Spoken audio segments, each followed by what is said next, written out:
السلام عليكم ورحمة الله وبركاته. الحمد لله رب العالمين والصلاة والسلام على رسوله الكريم وعلى آله وصحبه ومن سار على نهجه إلى يوم الدين وسلم تسليما كثيرا. بعد ہم نے سابقہ درس میں سورہ بقرہ کی آیت نمبر 43 سے شروع کیا تھا. ان آیات کو دہراتے ہیں. اعوذ باللہ من الشیطان الرجیم. وَأَقِيمُوا الصَّلَاةَ وَآتُوا الزَّكَاةَ کہ نماز قائم کرو اور زکوٰۃ ادا کرو. وَارْكَعُوا مَعَ الرَّاكِعِينَ اور رکوع کرو رکوع کرنے والوں کے ساتھ. جس میں اس بات کا بیان ہوا تھا کہ نماز اور زکوٰۃ یہ دو ایسے فریضے ہیں جو اللہ تعالیٰ نے ہر امت میں رکھے ہیں، اور اس میں نماز کے بعد جماعت ادا کرنے کی اہمیت کا بھی اندازہ ہوتا ہے. اس کے بعد ما أَتَأْمُرُونَ النَّاسَ بِالْبِرِّ کیا تم حکم دیتے ہو لوگوں کو بالبر نیکی کا. وَتَنْسَوْنَ أَنفُسَكُمْ اور بھول جاتے ہو اپنے آپ کو. وَأَنْتُمْ تَتْلُونَ الْكِتَابَ جبکہ تم کتاب کی تلاوت بھی کرتے ہو، اللہ کی کتاب پڑھتے ہو. أَفَلَا تَعْقِلُونَ کیا پس تم عقل نہیں کرتے. جس میں بنی اسرائیل کو خصوصی طور پر، اس کے بعد اس امت کو ان سے عبرت دلاتے ہوئے اس بات کی تنبیہ کی کہ انسان اگر کسی اچھی بات کو سمجھتا ہے، جانتا ہے اور لوگوں کو اس کا حکم دیتا ہے، تو عقل کا تقاضا یہ ہے کہ سب سے پہلے وہ خود اس پر عمل پیرا ہو، اور خاص طور پر اگر اس کے پاس اللہ کی کتاب کا علم بھی ہو. اور اللہ تعالیٰ کے ہاں بہت غیر و غضب کی بات ہے کہ آدمی نیکی کا حکم دے اور خود وہ چیز نہ کرے.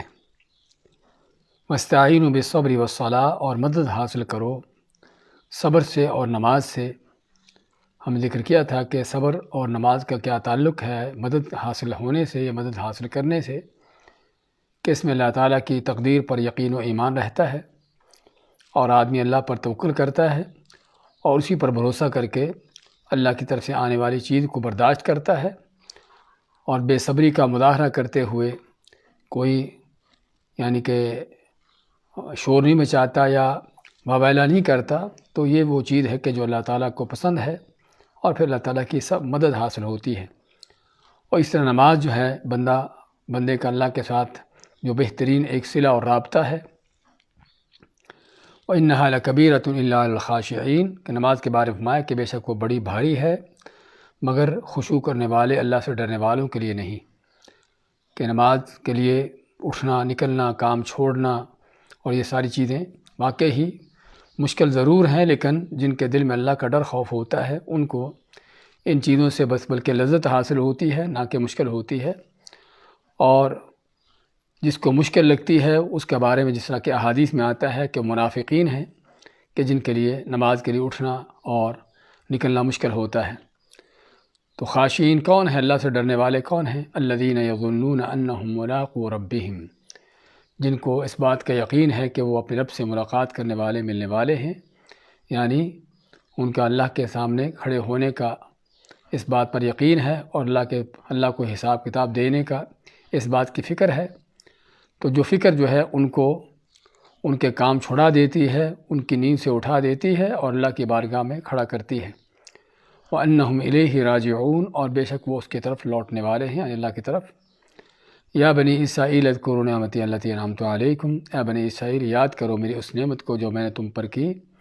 وَأَنِّي فَضَّلْتُكُمْ عَلَى الْعَالَمِينَ اور بے شک میں نے تم کو فضیلت دی جہانوں پر. اب یہاں سے ہم نے بتایا تھا کہ بنی اسرائیل کے اوپر جو اللہ تعالیٰ کی نعمتوں کا بیان ہے وہ ذکر شروع ہوتا ہے، اور اس میں سب سے پہلی نعمت کہ ان کو اللہ تعالیٰ نے کہ جو اس زمانے کے لوگ تھے ان پر ان کو فضیلت دی. اور فضیلت دینے کا معنی کہ ان کے اندر نبی اور رسول بھیجے. اور کوئی شک نہیں کہ جس قوم میں اللہ تعالیٰ نبی رسول بھیجتا ہے حقیقی معنوں میں اس قوم کو دنیا کی لوگوں کی قیادت اور ان کی رہنمائی عطا ہو جاتی ہے. وَاتَّقُوا يَوْمًا لَا تَجْزِي نَفْسٌ عَن نَفْسٍ شَيْئًا جب فضیلت کی بات آئی تو ساتھ ہی اس فضیلت ملنے کی وجہ سے ان کے اندر جو گمراہ کن قسم کے تصورات پیدا ہو چکے تھے کہ فضیلت ملنے کا معنی یہ ہے کہ ہم اللہ کے چہتے اللہ کے قریبی ہو گئے ہیں، اور اب ہم جو بھی کر لیں ہمیں کوئی یعنی کہ پوچھنے والا ہمیں کوئی پکڑ نہیں، اور اگر کوئی پکڑ ہوگی بھی تو ہمیں ہمارے بڑے چھڑا بچا لیں گے۔ اللہ نے اس وہم کو دور کرتے فرمایا کہ واتقوا یوماً، ڈرو اس دن سے، قیامت کے دن سے، لا تجزی نفس عن نفس شیئا، کہ جس دن کوئی جان کسی جان کے کچھ بھی کام نہ آئے گی، کہ کوئی بھی انسان بڑے سے بڑا، کوئی بھی مخلوق، بڑی سے بڑی ہستی بھی کسی کے بھی انسان کا کام آنے والے نہیں قیامت کے دن۔ ولا يقبل منها شيء شفاعت، اور نہ ہی اس سے کوئی شفاعت قبول کی جائے گی، کیونکہ شفاعت اللہ کے اختیار میں ہے، اسی کے پاس ہے، وہ جس کو چاہے اجازت دے، جس کے لیے چاہے اجازت دے۔ ولا يؤخذ منها عدل،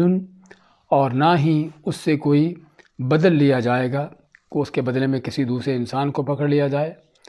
یا اس سے کوئی بدلے میں مال لے کر اس کو چھوڑ دیا جائے۔ ولا هم ينصرون، اور نہ ہی ان کی کسی طرح کی کوئی مدد کی جائے گی۔ تو یہ سارے وہ تعلق رابطے ہو سکتے ہیں دنیا میں کہ جس سے انسان سہارا لیتا ہے کسی مشکل وقت میں، تو اللہ نے ان سارے وسیلے واسطوں کو کاٹ کر واضح کر دیا کہ قیامت کے دن سوائے انسان کے عمل کے اور کوئی چیز اس کے کام آنے والی نہیں ہے۔ تو جس میں تنبیہ ہے اس بات کی کہ آدمی کو دوسروں پر اعتماد کر لینا کہ وہ اس کو بچا چھڑا لیں گے، اس کے کام آ جائیں گے، تو یہ سارے وہ توہمات ہیں کہ جن کا اللہ نے یہاں پر ازالہ کیا ہے۔ اعوذ باللہ من الشیطان الرجیم وَإِذْ نَجَّيْنَاكُمْ مِنْ آلِ فِرْعَوْنَ يَسُومُونَكُمْ سُوءَ الْعَذَابِ يُذَبِّحُونَ أَبْنَاءَكُمْ وَيَسْتَحْيُونَ نِسَاءَكُمْ وَفِي ذَلِكُمْ بَلَاءٌ مِّن رَّبِّكُمْ عَظِيمٌ وَإِذْ فَرَقْنَا بِكُمُ الْبَحْرَ فأنجيناكم وأغرقنا آل فرعون وأنتم تنظرون وإذ واعدنا موسى 40 ليلة ثم اتخذتم العجل من بعده وأنتم ظالمون ثم عفونا عنكم من بعد ذلك لعلكم تشكرون وَإِذْ آتَيْنَا مُوسَى الْكِتَابَ وَالْفُرْقَانَ لَعَلَّكُمْ تَهْتَدُونَ وَإِذْ قَالَ مُوسَى لِقَوْمِهِ يَا قَوْمِ إِنَّكُمْ ظَلَمْتُمْ أَنفُسَكُمْ بِاتِّخَاذِكُمُ الْعِجْلَ فَتُوبُوا إِلَى بَارِئِكُمْ فَاقْتُلُوا أَنفُسَكُمْ ذَلِكُمْ خَيْرٌ لَكُمْ عِندَ بَارِئِكُمْ فَتَابَ عَلَيْكُمْ إِنَّهُ هُوَ التَّوَّابُ الرَّحِيمُ۔ وَإِذْ، اور یاد کرو کہ جب نجیناکم، ہم نے تم کو نجات دی، بچا لیا، من آل فرعون، فرعون کی قوم سے، فرعون کی آل سے، یسومونکم، جو پہنچاتے تھے تم کو، سوء العذاب، بہت برے عذاب، یذبحون، بہت دردناکی سے ذبح کرتے تھے، ابناءکم، تمہارے بیٹوں کو، ویستحیون، اور زندہ چھوڑتے تھے، نساءکم، تمہاری عورتوں کو، وفی ذالکم، اور بے شک اس میں تھا، بلاء، آزمائش، من ربکم، تمہارے رب کی طرف سے، عظیم، بہت بڑی، یعنی اس چیز میں تمہارے رب کی طرف سے بہت بڑی آزمائش تھی۔ وَإِذْ فَرَقْنَا بِكُمُ الْبَحْرَ، اور یاد کرو کہ فرقنا، جب ہم نے پھاڑا، فرقہ سے یعنی کہ کسی چیز کو الگ الگ کرنا، کہ جب ہم نے الگ الگ کیا، پھاڑا بکم، تمہارے ساتھ یا تمہارے لیے، البحر، سمندر کو، فانجیناکم، پس بچا لیا ہم نے تم کو، واغرقنا آل فرعون، اور ہم نے غرق کیا فرعون کی قوم کو، وانتم تنظرون، جب کہ تم دیکھ رہے تھے۔ واذ واعدنا موسیٰ، اور یاد کرو کہ جب ہم نے وعدہ لیا موسیٰ علیہ السلام سے، 40 لیلہ، 40 راتوں کا، ثم اتخذتم العجل، پھر تم نے پکڑ لیا بچھڑے کو، انہیں اس کو اپنا معبود بنا لیا، من بعدہ، ان کے بعد، وانتم ظالمون، اور تم تھے ظلم کرنے والے، شرک کرنے والے، ثم عفونا عنکم، پھر ہم نے تم کو معاف کیا یا تم سے درگزر کیا اس چیز سے، من بعد ذالک، اس کے بعد، لعلکم تشکرون، تاکہ تم شکر ادا کرو۔ وَإِذْ آتَيْنَا مُوسَى الْكِتَابَ وَالْفُرْقَانَ، اور جب دی ہم نے موسیٰ علیہ السلام کو کتاب اور فرقان، فرق کرنے والی، لعلکم تہتدون، تاکہ تم ہدایت پاؤ۔ وَإِذْ قَالَ مُوسَىٰ لِقَوْمِهِ، اور جب کہا موسیٰ علیہ السلام نے اپنی قوم سے، یا قومی، اے میری قوم، انکم ظلمتم انفسکم، بے شک تم لوگوں نے ظلم کیا ہے اپنی جانوں پر، باتخاذکم العجل، بچھڑے کو بنا لینے پر، پکڑ لینے یعنی اس کو اپنا معبود بنانے پر،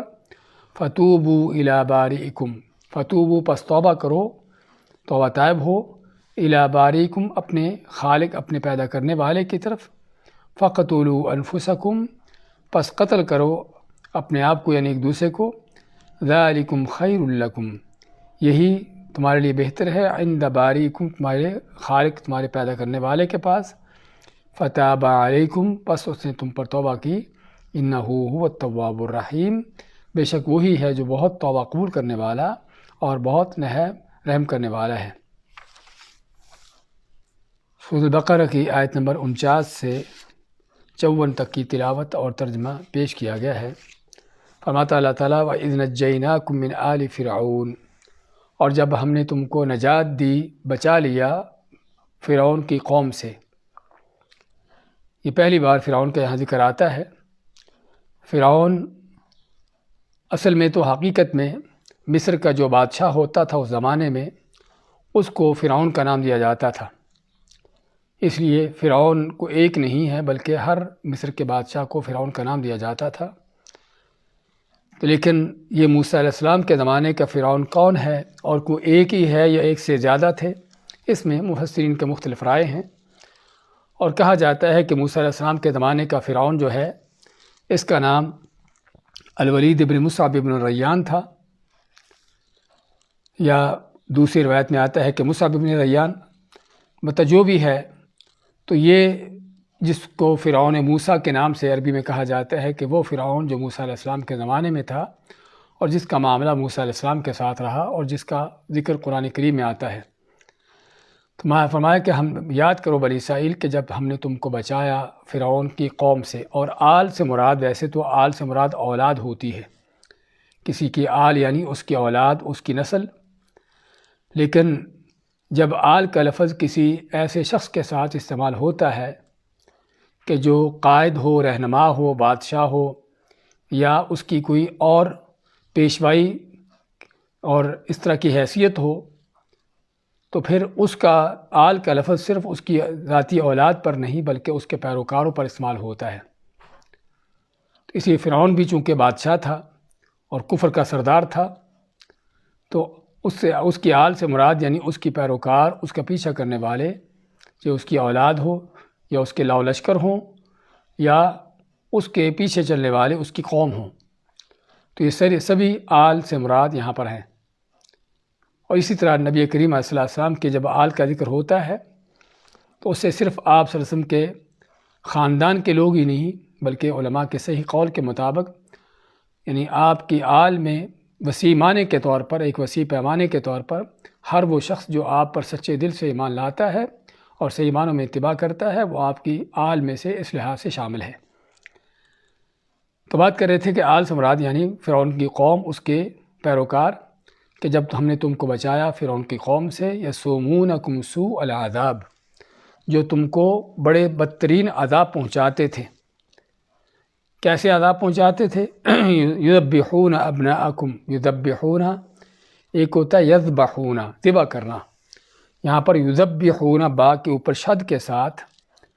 اور عربی گرامر کا قاعدہ کلیہ ہے کہ جب کوئی لفظ اس لفظ میں زیادہ حروف آ جاتے ہیں تو اس لفظ کا معنی بھی زیادہ گہرا ہو جاتا ہے،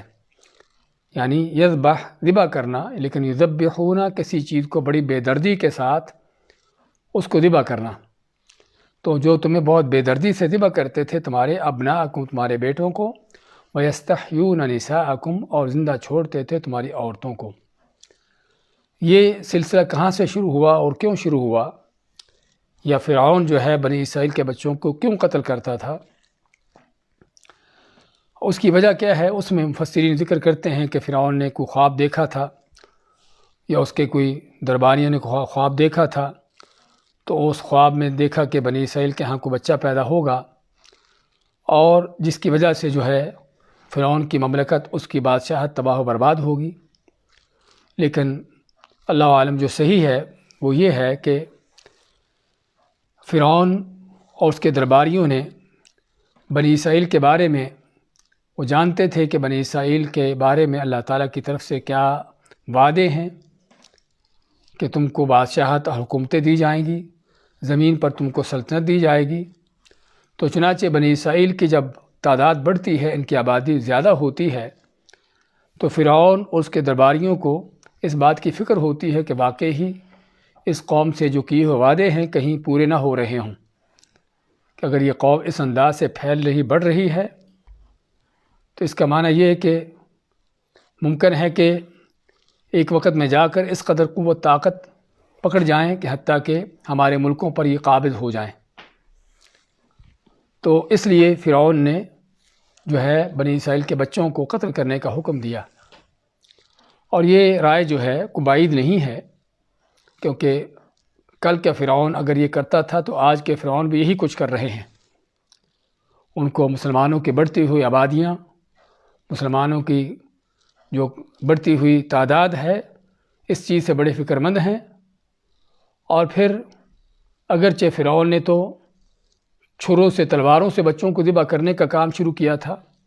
لیکن آج کے فرعونوں نے ویسے ہی بچوں کو ویسے ہی ختم کرنے کا، ان کا پیدا ہونے تک نوبت ہی اس کی نہ آئے، ہاں وہ سلسلہ شروع کر رکھا ہے نسل بندی کا، منصوبہ بندی کا، اور طرح طرح کے جو کافروں کی طرف سے بڑے وہ چکمہ دیے ہوئے اور بڑے جو ہے اچھے پروگرام نظر آتے ہیں جو لوگوں کو وہ دیے جاتے ہیں کہ بچے دو ہی اچھے، اور کیا کیا یہ شیطانی فلسفے، اس کے پیچھے اصل وہ موسیٰ علیہ السلام کے اس فرعون کی سازش ہی چل رہی ہے کہ مسلمانوں کی تعداد نہ بڑھے اور تاکہ یہ غلبہ نہ پا جائیں۔ اور یہ وہ چیز ہے کہ جو نبی کریم علیہ السلام کے آپ کے منہج کے خلاف ہے۔ آپ مانتے ہیں کہ میں چاہتا ہوں کہ میری امت قیامت کے دن زیادہ ہو تاکہ میں اپنی امت پر فخر کروں۔ تو بات کر رہے تھے کہ یہ بعض علماء کی رائے ہے کہ فرعون نے بچوں کو کیوں قتل کرنے کا سلسلہ شروع کیا، کہ اس کے درباریوں نے بتایا کہ بنی اسرائیل کے ساتھ اللہ کے وعدے ہیں، ان کی بادشاہتیں، ان کے حکومتیں ملنے کے، تو جس انداز سے ان کی تعداد بڑھ رہی ہے تو بعید نہیں کہ کسی وقت میں طاقت قوت پکڑ کر جو ہے وہ ملکوں پر حاکم یعنی کہ قابض ہو جائیں اور ہمارے ملک اور حکومتیں ان کے ہاتھ میں چلے جائیں۔ تو اس خطرے کے پیش نظر اس نے جو ہے بنی اسرائیل کے بچوں کو قتل کرنے کا حکم دیا، اور ایک عرصہ تک جو بچہ پیدا ہوتا اس کو قتل کر دیا جاتا۔ لیکن بعد میں جب انہوں نے دیکھا کہ اگر ایسے بچے قتل ہوتے رہے تو بڑے بوڑھے مر جائیں گے اور بچے قتل ہو جائیں گے، اور پھر ہماری خدمت کرنے والا، ہماری کام کرنے والا کوئی نہیں رہے گا۔ تو پھر انہوں نے فیصلہ بدلا کہ 1 سال کے بچوں کو زندہ کیا رکھا جائے، چھوڑا جائے، اور دوسرے سال کے بچوں کو قتل کیا جائے۔ تو اس لیے موسیٰ علیہ السلام کے بھائی ہارون علیہ السلام بھی ہم پڑھتے ہیں، ان کا ذکر قرآن کریم اور اللہ کے نبی رسول بھی ہیں، تو وہ اس سال پیدا ہوتے ہیں جس سال کے بچے زندہ چھوڑے جاتے تھے۔ اور موسیٰ علیہ السلام کہ جن کو اللہ نے خاص طور پر پیدا کرنا تھا فرعون کی بربادی ہلاکت کے لیے، ان کو اس سال پیدا کیا کہ جس سال کے بچے قتل کیے جاتے تھے، اور نہ کہ صرف پیدا کیا بلکہ جنم دینے کے بعد، ان کو پیدا ہونے کے بعد فرعون کے گھر میں ان کی پرورش کی، اس کی گود میں، تاکہ رہتی دنیا کو اللہ بتا دے، دکھا دے کہ اللہ کے ارادے اٹل ہوتے ہیں اور وہ جو چاہتا ہے وہ کر ڈالتا ہے، فعال لما یرید ہے، کائنات کی کوئی طاقت اس کو اس کے ارادوں سے روکنے والی، پھیرنے والی نہیں ہے۔ تو یہ تھا اصل فرعون کا بچوں کو قتل کرنے کا جو اس کے پیچھے سبب تھا۔ تو ماتا اللہ تعالیٰ کہ اے بنی اسرائیل یاد کرو اس نعمت کو جو تم پر کی، نجیناکم تو بچایا تم کو فرعون کی قوم سے، فرعون کے اس کے ساتھیوں سے، یسومونکم سوء العذاب، جو تم کو بدترین عذاب پہنچاتے تھے، یذبحون ابناءکم، تمہارے بیٹوں کو ذبح کرتے، ویستحیون نساءکم، اور زندہ چھوڑتے تھے تمہاری عورتوں کو، یعنی بیٹیاں زندہ رہتی، اور بیٹیوں کے زندہ رہنے سے کیا ہوتا پھر کہ بدکاری بے حیائیاں بھی پھیلاتے فرعون کی قوم ان سے، اور ان سے اپنے کام کاج بھی لیتے۔ اور کوئی شک نہیں کہ کسی قوم کے لیے اس سے بڑھ کر کوئی اور ذلت نہیں ہوتی کہ ان کی عورتیں جو ہیں دوسری قوموں کے غلام بن جائیں اور دوسرے قوموں کے خادمے بن جائیں۔ وفی ذالکم بلاء من ربکم عظیم، اس لیے فرماتا اللہ تعالیٰ، اور بے شک اس میں جو ہے بلا ان کے معنی آزمائش، مصیبت، من ربکم تمہارے رب کی طرف سے، عظیم بہت بڑی تھی، یعنی اس چیز میں تمہارے رب کی طرف سے تمہاری بہت بڑی آزمائش تھی، جس سے پتہ چلا کہ اللہ تعالیٰ کی تقدیر سے ہو رہا تھا جو ہو رہا تھا، اور اللہ تعالیٰ خود ہی بندوں کے اندر اپنی تقدیر نافذ کرتا ہے کہ ظالم کو ظلم کرنے کا موقع دیتا ہے اور مظلوم کو چھوڑ دیتا ہے اس کی حالت پر ایک وقت تک کے لیے، کہ تاکہ دیکھے کہ ظالم اپنے ظلم کی کہاں کس انتہا کو پہنچتا ہے اور مظلوم کا معاملہ اس کے بارے میں کیا ہوتا ہے۔ تو اللہ فرماتا ہے کہ اس میں بہت بڑی آزمائش تھی تمہارے رب کی طرف سے، یعنی رب کی طرف سے ہونے کا معنی کہ اللہ کی تقدیر سے تھا، یہ نہیں کہ فرعون خود بخود ایسا کام کرنے کے لیے مسلط ہو گیا۔ دنیا کے کسی بڑے سے بڑے طاغوت کو کوئی طاقت قوت نہیں ہوتی کہ بال برابر بھی کوئی چیز کر سکے جب تک اللہ کی تقدیر نہ ہو، اور چونکہ دنیا امتحان کی جگہ ہے، اس لیے اللہ تعالیٰ ظلم کرنے والے کو اس کے ظلم کے رسے کھول دیتا ہے، اور مظلوم کو دیکھتا ہے کہ وہ کس قدر برداشت کرتا ہے، صبر کرتا ہے، اور پھر اللہ تعالیٰ کی مدد آتی ہے ایک وقت کے بعد، جس طرح کہ یہاں پر بھی ہم دیکھیں گے کہ کیسے اللہ کی مدد آئی۔ تو چنانچہ اگلی آیت میں ہی اس مدد کا ذکر آ گیا، وَإِذْ فَرَقْنَا بِكُمُ الْبَحْرَ، وَإِذْ، اور یاد کرو کہ جب فرقنا، فرق کے معنی کس چیز کو الگ الگ کرنا، اسی سے لفظ فرقہ ہے، فرقہ جماعت کہ دو چیز الگ الگ ہو جانا، تو جب ہم نے فرقنا جدا جدا کیا، پھاڑا ہم نے تمہارے ساتھ تمہارے لیے البحر سمندر کو،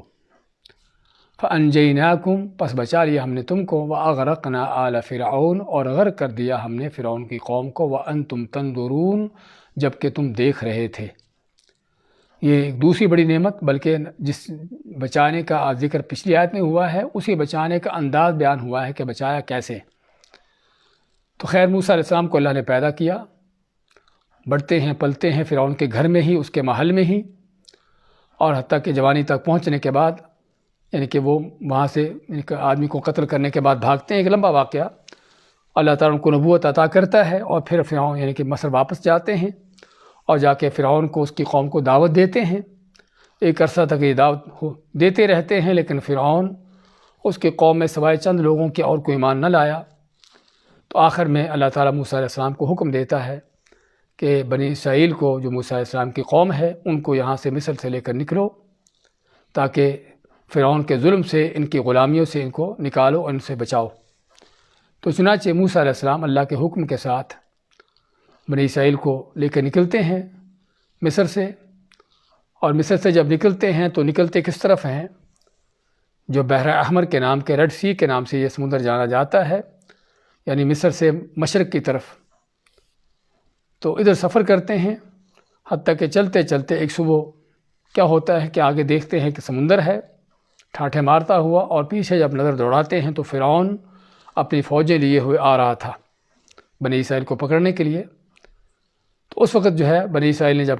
دیکھا کہ آگے سمندر ٹھاٹھے مار رہا ہے اور پیچھے فرعون فوجیں لے کے پہنچ چکا ہے، اب بھاگنے کا کوئی رستہ نہیں، کہا انا لمدرکون، کیا ہے ہم موسیٰ، ہم تو پکڑے گئے، مارے گئے۔ تو جس کا اللہ پر سچا ایمان ہوتا ہے، ایسے موقعوں پر اس کا دل وہ اللہ کے ساتھ ملا ہوتا ہے،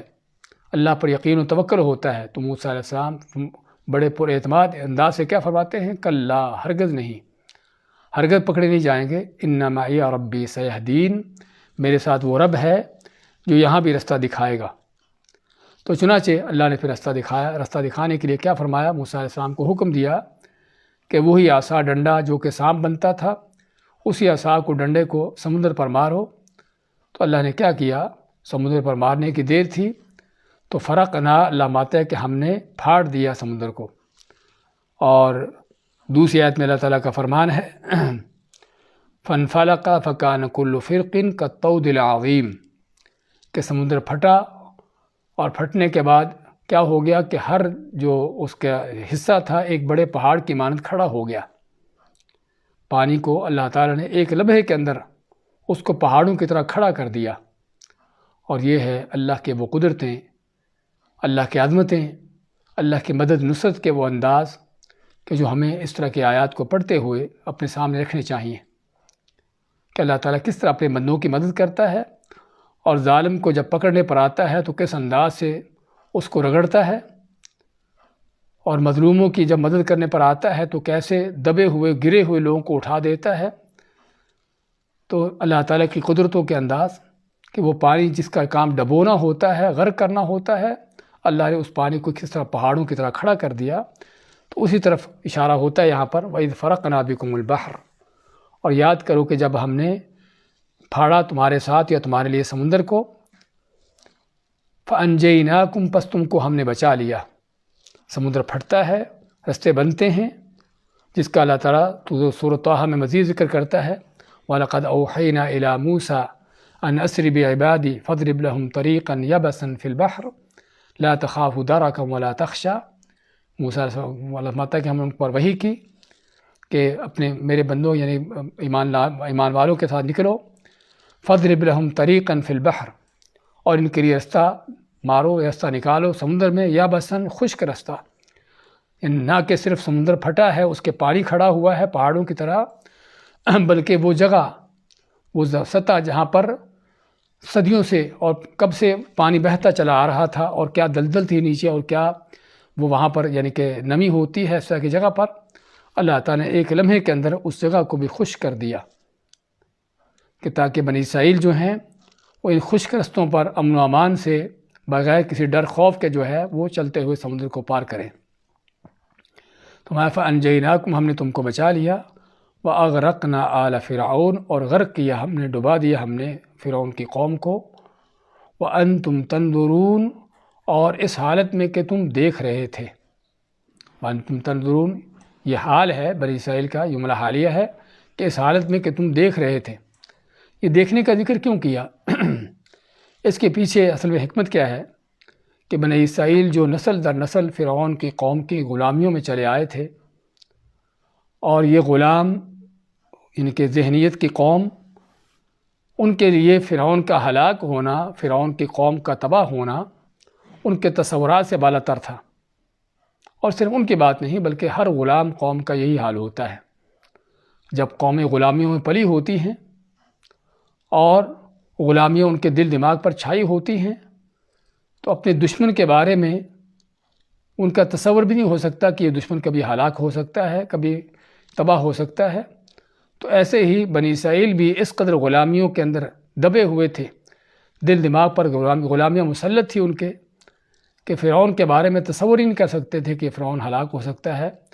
تو اللہ فرماتا ہے کہ ہم نے ان کو غرق کیا، ان کو ڈبویا سمندر میں تمہاری آنکھوں کے سامنے، تاکہ تم کو یقین ہو جائے کہ واقعی ہی یہ طاغوت، یہ فرعون ہلاک ہو چکا ہے، مر چکا ہے، بلکہ نہ کہ صرف اس کو غرق کیا بلکہ غرق کرنے کے بعد اس کی لاش کو بھی سمندر کے ساحل پر پھینکا، تاکہ اس وقت کے لوگوں کے لیے بھی، بنی اسرائیل خود بھی دیکھیں کہ فرعون ہلاک ہو چکا، مر چکا ہے، اور رہتی دنیا کے لیے بھی عبرت اور سبق بن جائے۔ تو اسی مَا وَأَنْتُمْ تَنْظُرُونَ، اس حالت میں کہ تم دیکھ رہے تھے ان کی ہلاکیت تمہاری آنکھوں کے سامنے۔ وَإِذْ وَاعَدْنَا مُوسَىٰ 40 لَيْلَةً، اور یہ بھی یاد کرو کہ جب ہم نے وعدہ کیا موسیٰ علیہ السلام سے، یہ وعدہ لیا ہم نے موسیٰ علیہ السلام سے 40 لیلہ، 40 راتوں کا۔ یہاں پر ہم ایک چیز نوٹ کر رہے ہیں اور دیکھنے کی ضرورت ہے کہ یہ واقعات کو اللہ تعالیٰ کس انداز سے صرف چند الفاظ میں ذکر کر کے یعنی اکتفا کر رہا ہے، یعنی چند الفاظ میں صرف ذکر ہو رہا ہے، حالانکہ واقعات لمبے ہیں۔ موسیٰ علیہ السلام کو یعنی کہ بچوں کو قتل کرنے کا جو واقعہ ہے، ایک لمبی تاریخ ہے اس کی، اور تفصیلات ہیں اس کی، حتیٰ کہ قرآن کریم میں ہی اس کے بعد جگہوں پر تفصیلات آتی ہیں۔ اسی طرح موسیٰ علیہ السلام کا فرعون کو دعوت دینا، فرعون کے ساتھ ان کا معاملہ چلتے رہنا، اور پھر بنی اسرائیل کو لے کر سمندر کی طرف نکلنا، یہ ساری چیزیں لمبے واقعات ہیں۔ اور دوسری جگہوں پر، دوسری آیتوں میں کچھ تفصیل آتی ہے مزید بھی، جس کہ سورۃ طٰہٰ میں ہے، سورۃ الاعراف میں ہے، لیکن یہاں پر جیسے کہ اشارہ کر کے صرف یاد دہانی کروائی جا رہی ہے ان واقعات کی، اور اصل یہی مقصد ہے، کیونکہ اللہ تعالیٰ یہاں پر بنی اسرائیل کو ان کی تاریخ نہیں ان کو ساری یعنی ان کے سامنے رکھ رہا، بلکہ ان پر جب نعمتوں کا ذکر کیا ہے کہ تم پر جو میں نے نعمتیں کی ان کو یاد کرو، تو ان نعمتوں کو گنوا رہا ہے کہ تم پر میں نے یہ بھی نعمت کی، یہ بھی نعمت کی، یہ بھی نعمت کی۔ تو یہاں پر سمندر سے یعنی کہ بچ کر نکلنے کے نعمت کا ذکر کیا، اور فرعون کا دشمن کا ہلاک ہونے کا ذکر کیا جو ایک الگ سے نعمت ہے، اور پھر آنکھوں کے سامنے ہلاک ہونے کا ذکر کیا جو ایک تیسری نعمت ہے۔ پھر آگے مزید کیا ہے، وَإِذْ وَاعَدْنَا مُوسَىٰ، اور جب ہم نے وعدہ لیا موسیٰ علیہ السلام سے 40 لیلہ 40 راتوں کا۔ یہ وعدہ کب ہے؟ جب بنی اسرائیل سمندر پار کر کے صحرائے سینا میں اترتے ہیں۔ اب صحرائے سینا میں ان کے پاس وہاں پر کوئی، چونکہ بنی اسرائیل کے جب تک مصر میں تھے، فرعون کے حکومت میں تھے، وہاں پر تو ان کے لیے کوئی کتاب پر ہم چلنا، کسی کتاب کے مطابق عمل پیرا ہونا ممکن نہ تھا۔ یعنی دوسرے الفاظ میں آپ یہی کہہ سکتے ہیں کہ وہی حال تھا بنی اسرائیل کا مصر میں جو کہ مسلمانوں کا حال تھا مکہ میں۔ آپ صلی اللہ علیہ وسلم کے زندگی کے نبوت کے 13 سال مکہ میں گزرے، اگرچہ قرآن نازل ہو رہا تھا، لیکن اسلام کے بنیادی احکامات، حلال و حرام کے، جائز و ناجائز کے، اور ایک اسلامی حکومت قائم کرنے کے، اس طرح کی چیزوں کا کوئی یہاں پر حکم نازل نہیں ہوا۔ کس لیے؟ کیونکہ ابھی یہاں پر مسلمان اس قابل نہ تھے مکہ میں کہ وہ ان احکام پر عمل پیرا ہو سکتے، اللہ کے دین کو قائم کر سکتے، اس کو نافذ کر سکتے۔ لیکن جب مدینہ جاتے ہیں، مسلمانوں کو ایک ریاست ملتی ہے اور ایک ان کی خطہ زمین ان کے پاس آ جاتا ہے کہ جہاں پر ان کی حکومت ہے، تو وہاں پر پھر اللہ تعالیٰ نے ان کو وہ احکامات دیے کہ جس سے اسلامی حکومت کا قیام ہو، اور اسی طرح شریعت کے باقی احکامات حلال و حرام سے متعلقہ۔ تو یہاں پر بھی ہم دیکھ رہے ہیں کہ مصر میں ہوتے ہوئے موسیٰ علیہ السلام پر وحی تو آ رہی ہے، لیکن ان کو کوئی کتاب نہیں دی گئی، صرف تعلیمات دی جا رہی ہیں فرعون کے حوالے سے، فرعون کے ظلم سے بچنے کے لیے، اس کے مقابلے کے لیے۔ لیکن جب صحرا سینا میں اتر جاتے ہیں اور فرعون اور اس کی قوم کے ظلم سے نکل آتے ہیں، تو اب اللہ تعالیٰ ان کو باقاعدہ طور پر ان کی کتاب دیتا ہے، کتاب نازل کرتا ہے کہ تاکہ اب ان کو بحیثیت قوم جو ہے کھڑا کیا جائے اور دنیا کی رہنمائی کی ذمہ داری دی جائے۔ تو فرماتا اللہ تعالیٰ وَإِذْ وَاعَدْنَا مُوسَىٰ، اور یاد کرو کہ جب ہم نے وعدہ لیا موسیٰ علیہ السلام سے 40 لیلہ 40 راتوں کا، اور یہ وعدہ 40 راتوں کا کیا تھا جس کا سورۃ الاعراف میں ذکر فرماتا اللہ تعالیٰ وَوَاعَدْنَا مُوسَىٰ 30 لیلہ، کہ ہم نے اصل تو موسیٰ علیہ السلام سے 30 راتوں کا یعنی کہ وعدہ لیا تھا، وَأَتْمَمْنَاهَا بِعَشْرٍ، لیکن ان کو پھر پورا کیا ہم نے 10 اور سے، یعنی 40 کر کے۔ اس کے بارے میں مفسرین کہتے ہیں کہ اللہ تعالیٰ نے موسیٰ علیہ السلام کو بلایا کوہ طور پر، کس لیے؟ تاکہ اللہ تعالیٰ سے ہم کلام ہوں اور اللہ تعالیٰ ان کو کتاب دے۔ تو موسیٰ علیہ السلام نے اللہ سے ملاقات کے لیے 30 دن کے روزے رکھے، اور آخری روزہ جو ہے جب دیکھا کہ منہ سے بدبو آتی ہے تو وہ چھوڑ دیا۔ تو اس پر اللہ تعالیٰ نے فرمایا کہ کیا تم کو پتہ نہیں کہ یہ منہ کی بدبو جو ہے روزے کی وجہ سے جو آ رہی ہے، اللہ کے ہاں جو ہے یہ کستوری سے، اس بہترین خوشبو سے زیادہ بہتر ہے۔ تو پھر موسیٰ علیہ السلام مزید 10 روزے رکھتے ہیں، تو 40 دن کے یہ روزے کا جو ذکر آتا ہے، 40 دن کا جو ذکر آتا ہے، وَوَاعَدْنَا مُوسَىٰ 40 لیلہ 40 راتوں یعنی 40 دن رات۔ ثُمَّ اتَّخَذْتُمُ الْعِجْلَ، اب موسیٰ علیہ السلام طور پر جانے سے پہلے اپنے بھائی ہارون علیہ السلام کو جو ہے وہ اپنا جانشین مقرر کر کے جاتے ہیں کہ پیچھے سے قوم کا خیال کرنا، کوئی ان کو گمراہ نہ کرے، اور خود اللہ تعالیٰ سے یعنی کہ وعدے کے مطابق جاتے ہیں طور پر۔ لیکن قوموں کی بربادیاں جو ہوتی ہیں، قوموں کی ہلاکتیں جو ہوتی ہیں، ہر قوم کے ساتھ یہی چیز رہی ہے، نہ کہ صرف بنی اسرائیل کا، کہ جیسے ہی نبوت یا نبی ان سے دور ہوتا ہے، بلکہ بعض اوقات نبی کے ہوتے ہوئے ہی طرح طرح کی گمراہیاں ان کے سامنے آتی ہیں، اور گمراہ ہونے والے اس وقت بھی گمراہ ہوتے رہتے ہیں۔ تو چنانچہ موسیٰ علیہ السلام جب بنی اسرائیل کو چھوڑ کر کوہ طور پر آتے ہیں اللہ سے بات چیت کرنے کے لیے، تو پیچھے سے ان کا ایک گمراہ کن ملا تھا سامری نام کا، کہ جس نے قوم کو گمراہ کیا۔ سورۃ طٰہٰ میں اس کی تفصیلات آتی ہیں کہ کس انداز سے اس نے گمراہ کیا۔ ثُمَّ اتَّخَذْتُمُ الْعِجْلَ، پھر تم نے بنا لیا، پکڑ لیا، عجل کہتے ہیں گائے کے بچے کو، بچھڑے کو، کہ تم نے گائے کے بچے کو بنا لیا اپنا معبود، من بعدہ، اس کے بعد، وانتم ظالمون، اور تم یہ کام کر کے ظالم ہو گئے، یعنی شرک کرنے والے بن کے مشرک ہو گئے۔ اور یہ انہوں نے بچھڑے کو رب کیسے معبود کیسے بنایا، اس کی تفصیلات ہم آگے چل کر پڑھیں گے اگلی آیتوں کے اندر، جو وہاں پر یہ واقعہ تفصیل سے ذکر ہوتے ہیں۔ لیکن مختصر طور پر کہ سامری نے، جو ان کا گمراہ کن آدمی تھا، اس نے ان کے جو زیورات تھے بنی اسرائیل کے، اور جو زیورات ان کو اٹھا کر سفر کرنے میں کافی مشکلات پیش آ رہی تھیں، اور بعض یہ کہتے ہیں کہ یہ زیورات فرعون کی قوم سے لے کر آئے تھے، لیکن حقیقت میں یہ باتیں اللہ کے نبی کے بارے میں یا ان کے ساتھیوں کے بارے میں کہنا ان کے لائق نہیں ہے، اور جو صحیح وہ یہی ہے کہ ان کے اپنے زیورات تھے تو لیکن ان کا بوجھ جو ہے اس کو ہلکا کرنے کے لیے انہوں نے زیورات کو آگ میں ڈالا، تاکہ اس کے اندر جو کھوٹ ووٹ ہے باقی چیزیں ختم ہو جائیں اور خالص سونا رہ جائے، تاکہ ان کا بوجھ ہلکا ہو جائے۔ تو سامری نے کیا کیا کہ اس سونے کو اس کا ایک بچھڑا بنا دیا، اور بچھڑے کے بارے میں اللہ تعالیٰ جس طرح فرماتا ہے دوسری آیت میں کہ لہو خوارن، ایسا بچھڑا بنایا کہ جس میں ایسے سوراخ رکھے کہ جن سوراخوں سے آواز داخل ہو کے جب نکلتی تو اس سے ایسے آواز پیدا ہوتی جس طرح کہ گائے کی آواز ہوتی ہے، گائے کی آواز کی طرح اس سے آواز پیدا ہوتی۔ اور یہ سارے حقیقت میں انداز ہیں لوگ کو گمراہ کرنے کے، بہکانے کے۔ تو جس طرح کہ آج بھی گمراہ کن قسم کے پیر ملا اس طرح کے لوگ یعنی چکمے دے کر لوگوں کو گمراہ کرتے ہیں، تو اس نے بھی یہ کام کیا اور کہا کہ یہ تمہارا رب ہے، یہ بچڑا تمہارا رب ہے، موسیٰ تمہارا رب نہیں ہے، اللہ تمہارا رب نہیں ہے، اصل رب تمہارا یہ ہے۔ تو لوگوں کو بچڑے کی پوجا پر لگا دیا۔ اب اللہ تعالیٰ نے موسیٰ علیہ السلام کو بتا دیا تھا کہ واقعی تمہاری قوم پیچھے گمراہ ہو چکی ہے اور بچڑے کی پوجا کر رہی ہے۔ تو اللہ تعالیٰ یہاں پر ثم اتخذتم العجل، پھر تم نے پکڑ لیا، بنا لیا بچڑے کو اپنا معبود، من بعدہ، اس کے بعد یعنی موسیٰ علیہ السلام کے طور پر جانے کے بعد، وانتم ظالمون، اور تم تھے ظالم۔ ہاں، ظلم کا ایک معنی تو ہم پہلے جو ذکر کرائے ہیں کہ انسان کا کوئی بھی گناہ جو ہے وہ حقیقت میں ظلم ہے، اللہ تعالیٰ کے حق میں ظلم ہے، اپنی جان پر ظلم ہے،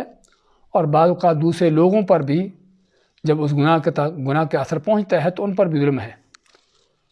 لیکن سب سے بڑا ظلم کائنات میں وہ ہے، وہ شرک، اللہ تعالیٰ کے ساتھ شرک کرنا۔ تو یہاں جب شرک کی بات آئی، بچڑے کی پوجا کی بات آئی، تو وہ اس سے مراد عام ظلم نہیں بلکہ وہ ظلم ہے کہ جو شرک کا ہے، جو سب سے بڑا ظلم ہے اللہ کے حق میں بھی اور بندہ اپنے اوپر بھی، جو سب سے بڑا ظلم کرتا ہے۔ ثم عفونا عنکم من بعد ذلک، اس کے بعد ہم نے تم کو معاف کیا، اس کے بعد یعنی اس واقعے کے بعد ہم نے تم کو معاف کیا، معافی دی تم کو۔ لیکن معافی کیسے ہوتی ہے اس کا اگلی آیت میں ذکر آتا ہے کہ معافی ایسے نہیں ہو جاتی، بلکہ اس معافی کے لیے ان کو بہت کچھ یعنی دینا پڑا۔ اس کے بعد تم کو ہم نے معاف کیا، لعلکم تشکرون، تاکہ تم اللہ کا شکر ادا کرو کہ گناہ ہوتے ہیں اور ہو جاتے ہیں، اور اللہ تعالیٰ کس طرح بندوں کو معاف کرتا ہے۔ وَإِذْ آتَيْنَا مُوسَى الْكِتَابَ وَالْفُرْقَانَ، اور جب ہم نے دی موسیٰ علیہ السلام کو کتاب یعنی تورات، والفرقان، اور فرق کرنے والی چیز۔ یہ فرق کرنے والی چیز کیا تھی؟ یا تو موسیٰ علیہ السلام کو ملے ہوئے معجزات تھے کہ جن معجزات کو دیکھنے والے کو پتہ چلتا تھا کہ موسیٰ علیہ السلام واقعی اللہ کے سچے نبی ہیں، اور جو معجزہ اللہ کے نبی ہونے میں اور جھوٹا کذاب ہونے میں فرق کرتا ہے۔ معجزات کا اصل مقصد ہی کیا ہوتا ہے کہ اللہ کے نبیوں کی سچائی کو، صداقت کو ثابت کرنا، تاکہ لوگوں کو پتہ چل جائے، جو حق کی تلاش میں ہے ان کو پتہ چل جائے کہ واقعی اللہ کا نبی ہے، اور جو نہیں مانتے تاکہ ان پر بھی حجت قائم ہو جائے۔ تو اصل معجزہ یہ ہوتا ہے۔ تو موسیٰ علیہ السلام پر بلکہ ہر نبی کو ملے ہوئے معجزات بھی فرقان ہیں، اور بذات خود ان پر آنے والی وحی بھی فرقان ہے کہ جس سے اللہ تعالیٰ حق و باطل میں تمیز کرتا ہے، اور ان پر نازل ہونے والی کی بھی کتابیں بھی فرقان ہیں۔ تو یہاں پر یہ ساری چیزیں مراد ہو سکتی ہیں، بذات خود تورات بھی فرقان ہو سکتی ہے، اور موسیٰ علیہ السلام کی طرف آنے والی اللہ کی طرف سے وحی بھی فرقان ہو سکتی ہے، اور حصی طور پر فرقان جو ہے وہ معجزات بھی ہو سکتے ہیں جو اللہ نے موسیٰ علیہ السلام کو دیے تھے۔ تو ماتا اللہ تعالیٰ کہ ہم نے دی موسیٰ علیہ السلام کو کتاب یعنی تورات، کیونکہ بات ہو رہی ہے کہاں کی کہ جب اللہ تعالیٰ موسیٰ علیہ السلام کو بلاتے ہیں 40 راتوں کے وعدے کے ساتھ، تو اس وعدے میں کیا ہوا کہ ان کو اللہ فرماتا ہے کہ ہم نے کتاب دی، تورات ان کو دی، اور تورات ان کو تختیوں پر لکھی ہوئی دی۔ اللہ تعالیٰ کے انبیاء کو، نبیوں کو جو وحی دینے کے انداز مختلف رہے ہیں، اس میں ایک یہ بھی تھا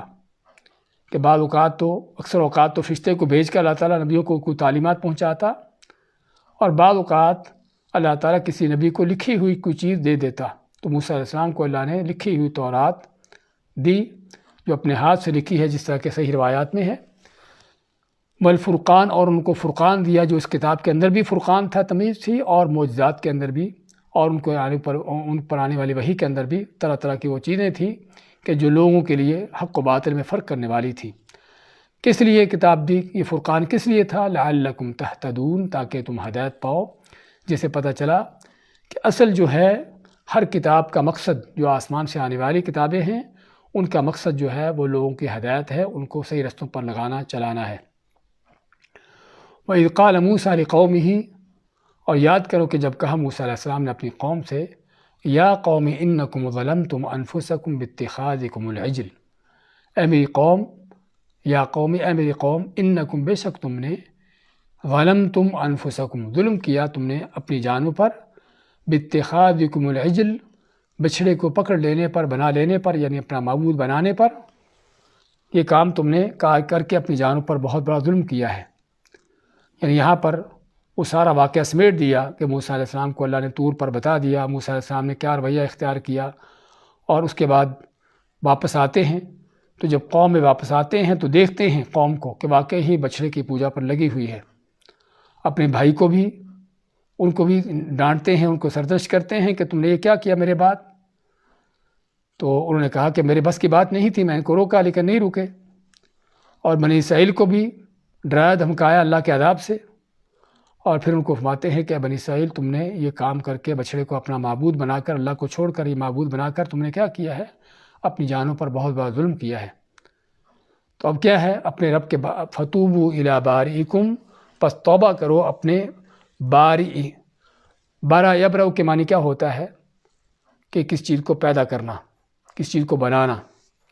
اسی سے اللہ تعالیٰ کے ناموں میں سے اللہ کا الباری نام ہے۔ الباری معنی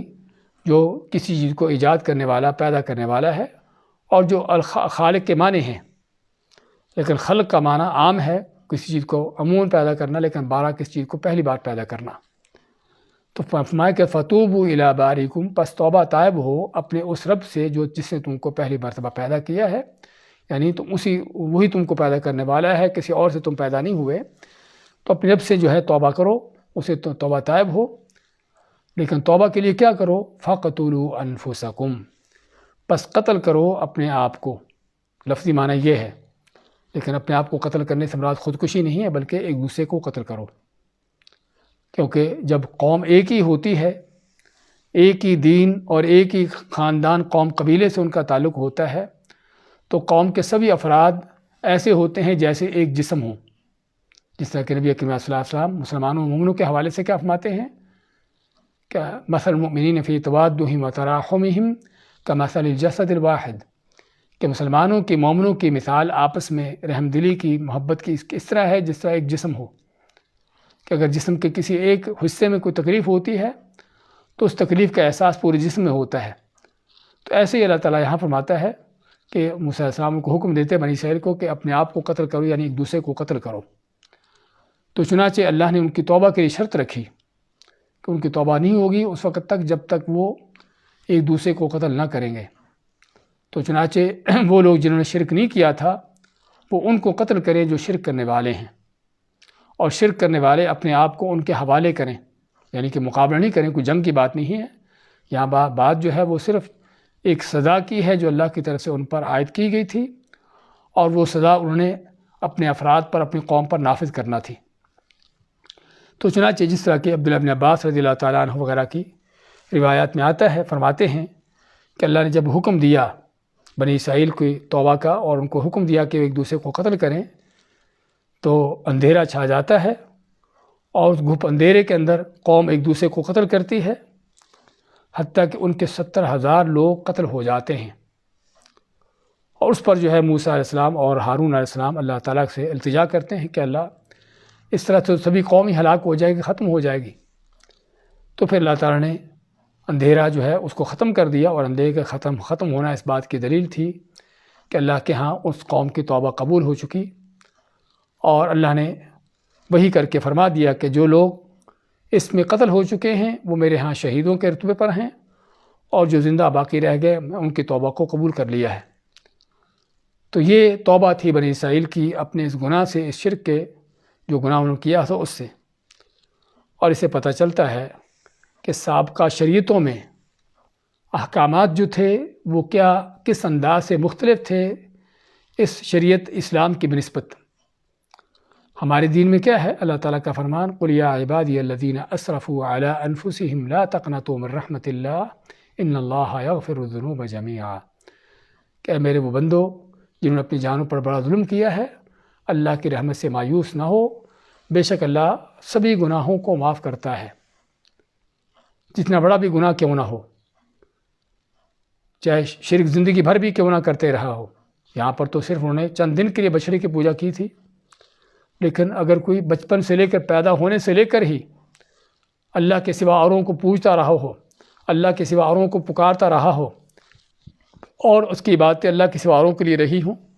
لیکن کسی زندگی کے کسی موڑ پر بھی کسی مرحلے میں جا کر بھی وہ اللہ سے توبہ طائب ہو جاتا ہے، اللہ اس کی زندگی بھر کے شرک کو، کفر کو معاف کر دیتا ہے۔ کوئی زندگی بھر بھی کوئی ظلم زیادتیاں کرتا رہا ہو، آدمی سچے دل سے توبہ طائب ہو جائے تو اللہ تعالیٰ اپنا حق جو ہے اسی وقت معاف کر دیتا ہے۔ بلکہ صرف معافی نہیں، بلکہ بعض اوقات تو آدمی اس قدر سچے دل سے توبہ طائب ہوتا ہے کہ اللہ اس کے گناہوں کو نیکیوں میں بدل دیتا ہے۔ تو اس امت پر اللہ تعالیٰ کا یہ احسان کہ توبہ کرنے کے لیے ہاں بعض اوقات کو کفارہ وغیرہ چھوٹا موٹا کوئی اس طرح کی چیز رکھ دی، لیکن یہ نہیں کہ اپنے آپ کو قتل کرو گے تو تب تمہاری توبہ ہوگی۔ لیکن بنی اسرائیل کو اللہ نے توبہ کرنے کے لیے کیا شرط رکھی؟ فَاقْتُلُوا أَنفُسَكُمْ، پس ایک دوسرے کو قتل کرو، ذَلِكُمْ خَيْرٌ لَكُمْ عِنْدَ بَارِئِكُمْ،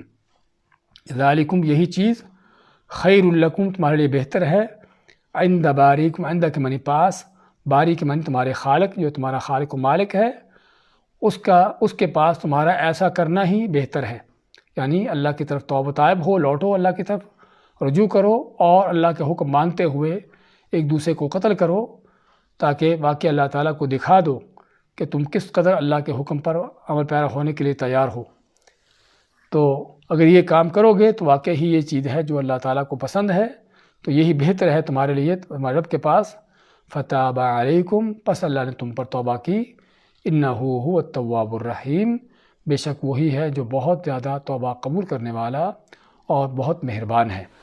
کہ جس میں بنی اسرائیل کا جو ہے ان کے جو گناہ ہوا تھا، شرک کا جو گناہ کیا تھا، اس کی توبہ کا ذکر آتا ہے، اور توبہ کے لیے شرط بھی اس کا بیان ہوتا ہے۔ دوبارہ دیکھیں آج کیا کہتے ہیں، وَإِذْ نَجَّيْنَاكُمْ مِنْ آلِ فِرْعَوْنَ، اور یاد کرو کہ جب ہم نے تم کو نجات دی، بچایا فرعون کی قوم سے، يَسُومُونَكُمْ سُوءَ الْعَذَابِ، جو تم کو پہنچاتے تھے بدترین عذاب، يُذَبِّحُونَ أَبْنَاءَكُمْ، ذبح کرتے تھے تمہارے بیٹوں کو، وَيَسْتَحْيُونَ نِسَاءَكُمْ، یا بلکہ برے طریقے سے ذبح کرتے تمہارے بیٹوں کو، وَيَسْتَحْيُونَ نِسَاءَكُمْ، اور زندہ چھوڑتے تھے تمہاری عورتوں کو، وَفِي ذَلِكُمْ، اور بے شک اس میں بلاء مصیبت، آزمائش، من ربکم، تمہارے رب کی طرف سے، عظیم بہت بڑی۔ وَإِذْ فَرَقْنَا بِكُمُ الْبَحْرَ، اور یاد کرو کہ جب ہم نے پھاڑا تمہارے لیے سمندر کو، فَأَنْجَيْنَاكُمْ، پس ہم نے تم کو بچا لیا، وَأَغْرَقْنَا آلَ فِرْعَوْنَ، اور ہم نے غرق کیا، ڈبو دیا فرعون کی قوم کو، وَأَنْتُمْ تَنْظُرُونَ، جبکہ تم دیکھ رہے تھے، وَوَاعَدْنَا مُوسَىٰ، اور ہم نے وعدہ لیا موسیٰ علیہ السلام سے، 40 لیلہ، 40 راتوں کا، ثُمَّ اتَّخَذْتُمُ الْعِجْلَ، پھر تم نے پکڑ لیا، بنا لیا بچڑے کو اپنا معبود، یعنی من بعدہ، ان کے بعد، وَأَنْتُمْ ظَالِمُونَ، اور تم تھے ظلم کرنے والے، ثُمَّ عَفَوْنَا عَنْكُمْ، پھر ہم نے تم کو درگزر کیا، معاف کیا، من بعد ذلك، اس کے بعد، لَعَلَّكُمْ تَشْكُرُونَ، تاکہ تم شکر ادا کرو۔ وَإِذْ آتَيْنَا مُوسَى الْكِتَابَ وَالْفُرْقَانَ، اور جب ہم نے دی موسیٰ علیہ السلام کو کتاب اور فرق کرنے والے معجزات، لَعَلَّكُمْ تَهْتَدُونَ، تاکہ تم ان چیزوں سے ہدایت پاؤ۔ وَإِذْ قَالَ مُوسَىٰ لِقَوْمِهِ، اور جب کہا موسیٰ علیہ السلام نے اپنی قوم سے، یا قوم، اے میری قوم، إِنَّكُمْ ظَلَمْتُمْ أَنفُسَكُمْ، بے شک تم نے ظلم کیا اپنی جانوں پر، بِاتِّخَاذِكُمُ الْعِجْلَ، بچڑے کو بنا لینے پر اپنا معبود، فَتُوبُوا إِلَىٰ بَارِئِكُمْ، پس توبہ طائب ہو اپنے خالق کی طرف، اپنے پیدا کرنے والے کی طرف، فَقْتُلُوا أَنفُسَكُمْ، پس قتل کرو اپنے آپ کو، اپنے ایک دوسرے کو، ذَلِكُمْ خَيْرٌ لَكُمْ عِنْدَ بَارِئِكُمْ، یہی چیز تمہارے لیے بہتر ہے تمہارے خالق کے ہاں، تمہارے پیدا کرنے والے کے ہاں، فَتَابَ عَلَيْكُمْ، پس اللہ نے تم پر توبہ کی، إِنَّهُ هُوَ التَّوَّابُ الرَّحِيمُ، بے شک وہی ہے جو بہت توبہ قبول کرنے والا اور بہت مہربان ہے۔ بارک اللہ فیکم۔